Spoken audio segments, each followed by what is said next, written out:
प्रधानमंत्री नरेंद्र मोदी ने शनिवार को नेपाल की अंतरिम प्रधानमंत्री बनने पर सुशीला कार्की को शुभकामनाएं दी। सोशल मीडिया पर साझा एक पोस्ट में पीएम मोदी ने लिखा कि नेपाल की अंतरिम सरकार के प्रधानमंत्री का पद संभालने वाली माननीय सुशीला कार्की जी को हार्दिक बधाई।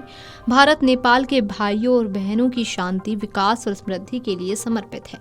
भारत और नेपाल 1751 किलोमीटर लंबी सीमा साझा करते हैं और भारत के 5 राज्यों सिक्किम, पश्चिम बंगाल, बिहार, उत्तर प्रदेश और उत्तराखंड की सीमा नेपाल से मिलती है। भारत और नेपाल के संबंध हमेशा से ही मजबूत रहे हैं और दोनों देशों के धर्म, भाषा और संस्कृति में भी काफी समानताएं हैं। भारत की पड़ोसी पहले नीति के तहत पीएम मोदी मई 2014 में सत्ता संभालने के बाद से 5 बार नेपाल का दौरा कर चुके हैं। वहीं इस दौरान नेपाल के प्रधानमंत्रियों ने 10 बार भारत का दौरा किया। शुक्रवार को नेपाल संसद को औपचारिक रूप से भंग कर दिया गया और 5 मार्च 2026 तक फिर से चुनाव कराना तय किया गया है।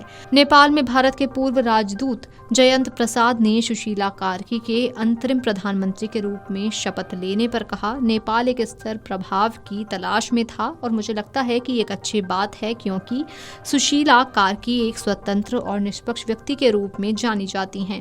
वो चुनाव कराने में सक्षम होंगी। बांग्लादेश की तरह नहीं, जहां कार्यवाहक सरकार होने के बावजूद 1 साल से ज्यादा समय से कोई चुनाव नहीं हुआ है।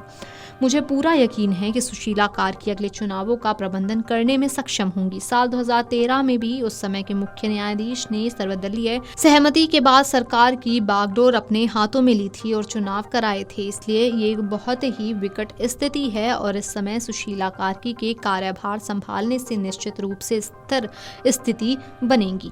नेपाल में तख्तापलट के 3 दिन बाद पूर्व मुख्य न्यायाधीश सुशीला कार्की अंतरिम प्रधानमंत्री बन गई हैं। संसद भंग करने के साथ 6 महीने में उन्हें संसद यानी प्रतिनिधि सभा के चुनाव की जिम्मेदारी दी गई थी।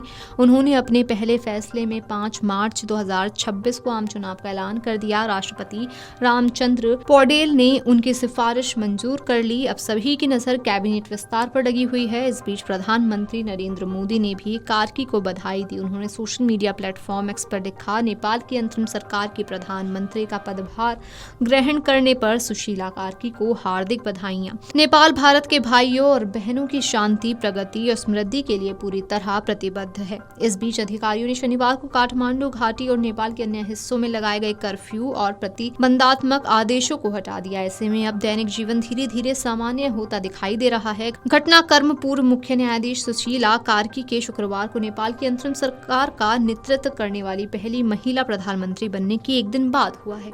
Video desk amarujala.com।